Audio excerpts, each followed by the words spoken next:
Hello, and welcome to day 4 of our journey through First John. Today we're going to do First John chapter 4, verse 1. So we're in the second to last chapter of First John. It looks like we are, Lord willing, going to finish First John sometime in August. So go ahead and see if you can translate this, and I'll try myself. Here it is. Beloved, do not in every spirit believe. Do not believe every spirit. Do not have faith in every spirit. Do not trust every spirit, but test the spirits to see if they are from God, because many false prophets have gone out into the world. Okay, this is, I think, a very significant verse. Now, if you're into Greek, maybe you're not charismatic. If you're into Greek, that's a stereotype, isn't it? I'm sure it's not true at all. But I think, given the church that I come from, we believe in the gifts of the Spirit. I believe in prophecy, very, very much so. And so this sort of a verse is important because there's a whole lot of people spouting off, well, God told me this, and God told me that, and it was really the burrito they had for breakfast. And so there is importance, especially if you live in a community where people are prone to believe that God has told them things.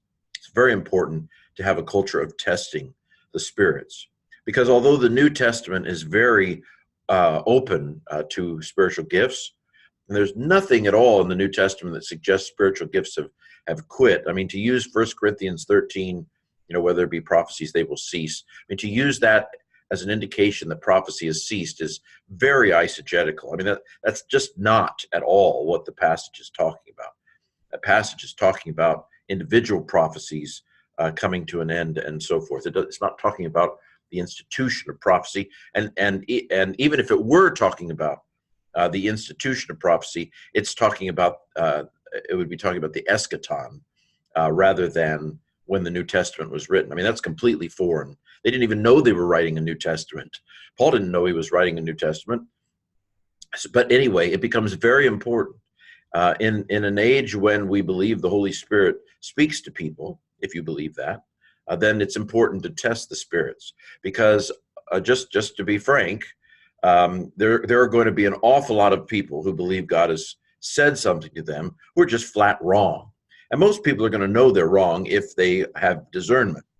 And so it's important if you are in a community where words of knowledge or prophecy or these sorts of things take place. It's important for there to be testing of the spirits and evaluation of prophecy.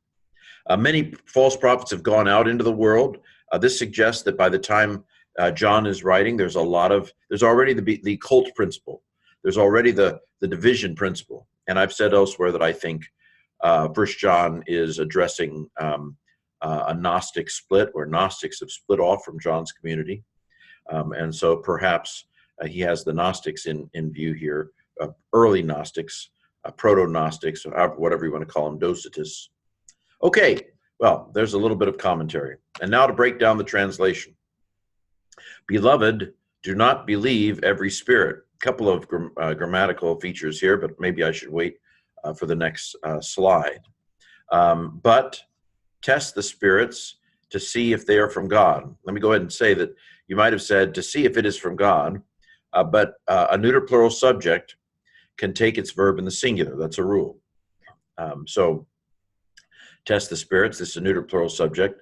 This ma noun, unlike my ma, is neuter plural alpha. Bingo. Conditional clause here. Forgot to put that on the grammar. So it's test the spirits to see if they are from God. Then the last line here. Because many false prophets, there's a handful, pseudopropheti. Many false prophets have gone out. That's also a handful.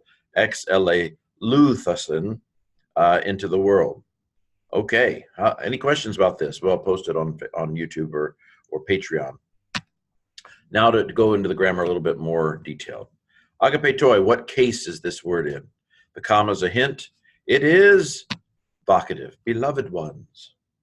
Now, what kind of a construction is this? Now, pisteuete and dokimadzete, these two forms, just in isolation, if you had a parsing test and these words were just giving as a parsing, you might say, well, that's easy. It's a present active indicative second plural from pisteuo or from dokimadzo. And that is a correct answer if you're just doing parsing out of the blue. However, the may gives something away. What does the may give away? The may gives away the fact that this is actually not indicative. Because, and here's the dictum, a second person plural present imperative and a second person plural present indicative look exactly the same. And so even though this in theory could be indicative, the fact that it has may on the front suggests that it's an imperative. And may with a present imperative is what kind of a construction? It's a prohibition. Don't believe. And the present tense could suggest stop believing every spirit. Now, I'm not sure that we have enough evidence to translate it that way. Don't be believing. Don't be believing every spirit. That might be a better translation. This is dative. That iotas are very common in the dative. This is dative. Why is it dative, you ask? Don't believe every spirit. It sounds like it's a direct object. Don't believe what? Every spirit? Shouldn't it be accusative? Well, this is a dative of, you might call it a dative of root idea, because pisteuo takes the dative. There are certain verbs that say, well, I don't want to be like every other verb. I don't want to have an accusative. I want a dative. And pisteuo takes a dative. So that's why panti pneumati is dative. Beloved, do not be believing every spirit, but test. So there's the parsing of pisteuete. It's a present active imperative, present because it's all, nothing done to the stem. It's a present system. Second plural because of te, active because of te. Present active imperative, second plural from pisteuo. Okay. The rest of the verse, I'm not sure. I've already talked about this conditional clause. A neuter plural can take its verb in the singular. Causal clause because it's causal clause today. Okay. What about this one? So this is one where a little memory work has to come into play. Sin, oes a amen eta usi. So the nu is a movable nu. Throw it away. So C is the ending. C is a third person plural, probably active ending. So that's all correct. Third person plural, active, yes. Indicative, it is indicative. We don't have a fried connecting vowel. We don't have a long connecting vowel here. But it is irregular. Alelutha. See the alelutha in there? I just have it memorized somewhere in the dank recesses of my mind that alelutha is the irregular perfect form of erkamai. So this is perfect, active, indicative, third plural from ex erkamai. It's a compound verb, to go out. So, because many false prophets have gone out into the world and they're still there.